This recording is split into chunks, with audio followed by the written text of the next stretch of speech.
Hello there, YouTube. I just wanted to show this kind of latest version of my camp kit that I take with me when I go camping. First of all, I made this bag out of a pant leg from an old pair of jeans. Put grommets in it and sewed it together, and it kind of works out pretty good. It's got these little pockets on the side, which I'll show a little bit later on. Inside, I have my IKEA Hobo stove, and everything kind of nests inside of that. And this is kind of my base. I don't take everything from this kit with me every time, but I wanted to show the entire kit. And as you can see, it's pretty been well used. So first, let's kind of look at the component parts. I've got a series of lids here that go with the different pots and cups and things. Inside the IKEA Hobo stove itself, the little utensil can that I made into a stove is a pot, which I'll get into, and inside the pot I have one of those Ozark Trail Walmart $5 cups. Inside of that I have like a coffee mug. It's an Ozark Trail, double wall coffee mug. I like it because it doesn't have any handles. Anyway, it's what I have my coffee in the morning, and it's just a plastic lid to keep it warm, keep it from burning my mouth. Pretty good coffee mug. Anyway, this is that $5. It's like the GSI, mug pot thing. Anyway, I took a Stanley Cook Kit lid, and it fits perfectly on top. I replaced the little handle on the top with a keychain, like a stainless steel keychain, so it won't melt off. Anyway, it fits right there on top of that little mug, and it works out pretty well as well. This is my main pot for boiling water, by the way. This is from IKEA, and it came as part of a set, and I put a bail on it. And I'm very proud of the fact that the bail is freestanding when you move it up and down. I also put, and you can barely kind of see it, but I put marks on the inside to measure 1, 2, and 3 cups. It'll hold 4 cups if you fill it up pretty much to the top. But I never used 4 cups for hardly anything. Anyway, this lid came from a cook set at IKEA as well. Like many people do, when I first started collecting equipment, I bought a bunch of stuff. Here's a little cook kit that came with like pots and pans and strainers and things. The only thing that's made it it's kind of lasted this long is the lid, which I've kept. This is an unbreakable cup, quote unquote.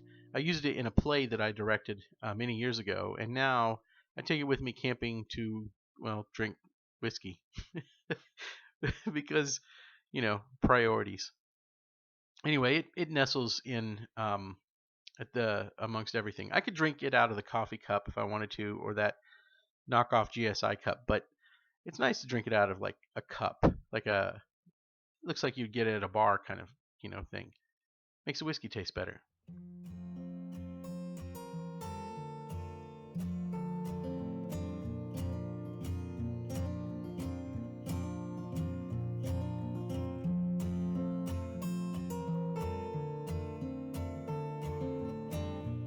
So everything kind of folds down and collapses in on itself.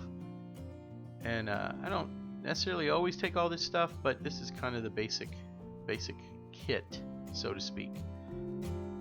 Now, this is my pride and joy. I love this little IKEA utensil stove, quote unquote hobo stove setup. And as you can see, I've used it a lot. The pot that I'm using that goes with it is this Gruntal. Anyway, it's some sort of like a hanging system, like a utensil strainer, and it had that little plate with the holes in it at the bottom. IKEA has this whole system for hanging stuff up. They're obsessed with hanging things on walls at IKEA. Anyway, that's the pot I'm using, and that strainer was at the bottom of the pot. And now I use the strainer sort of in a different way. Instead of leaving it in that pot, I now put it at the bottom of the IKEA Hobo stove, and it lets air come up through. So it went with that pot, but now I use it actually in the stove, and you can see by the discoloring that I've used it a lot. I've actually made a little bit of modifications to it. I've drilled some holes in the side to let just a little bit more air come through. This little disc here actually works as kind of an ash plate a little bit to keep more and more ashes from falling through the bottom of the utensil strainer as well. And it just hangs out at the bottom right there. It also has other functions, which I'll show you here in a second.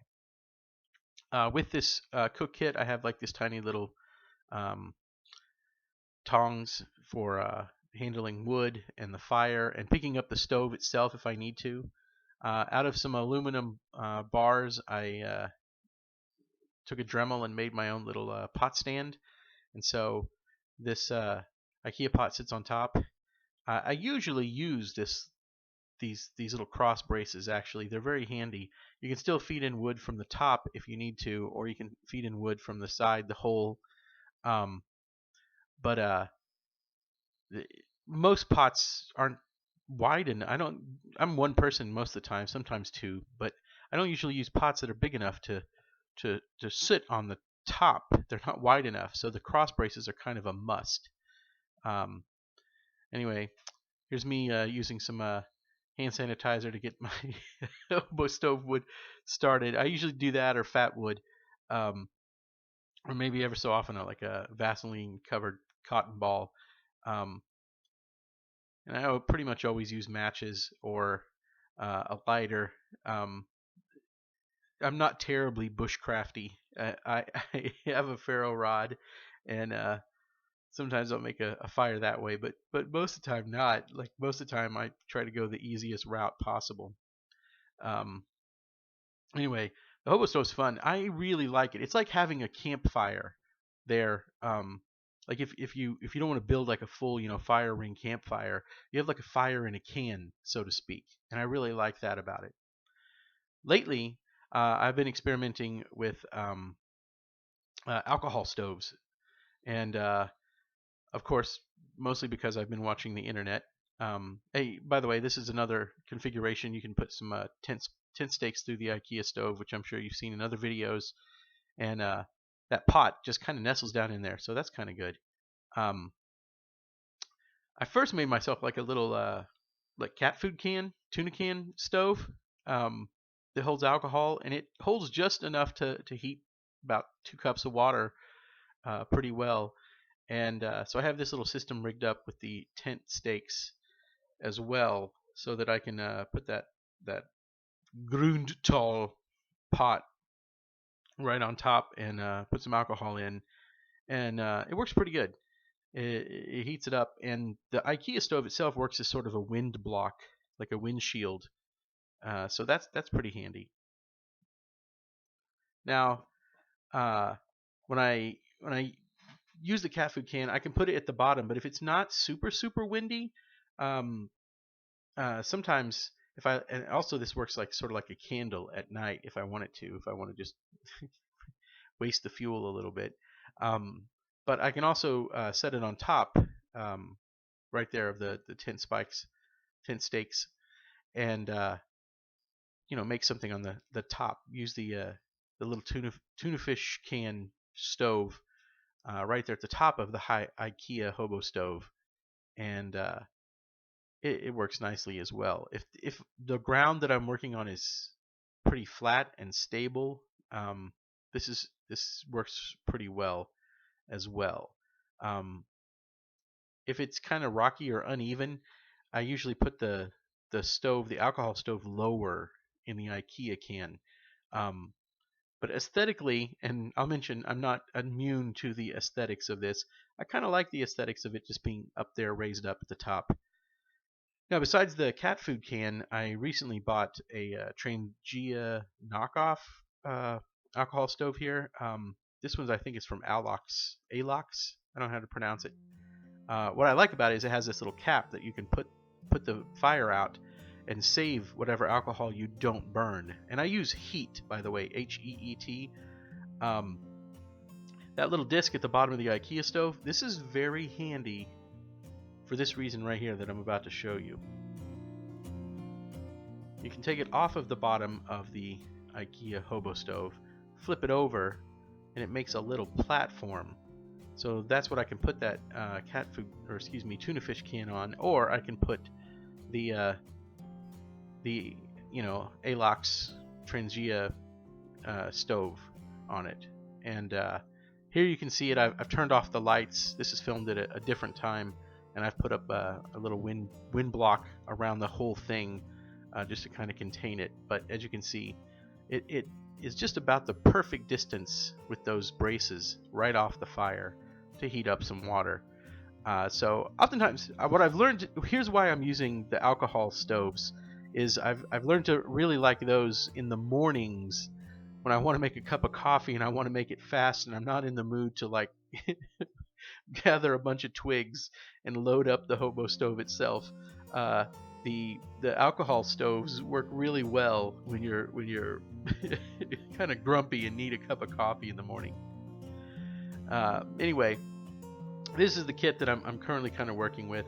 Of course, I would use the tongs to take those cross braces off, not my hands if there was an actual fire, or I'd be wearing gloves or something. I like about this little alcohol stove is it comes with a sealed cap, and I've tried carrying alcohol in it, and it doesn't. If it gets tossed around, the alcohol kind of leaks a little bit. So I don't keep alcohol necessarily stored in it and ready to go. But that was the original idea when I bought it. That what I was hoping to do.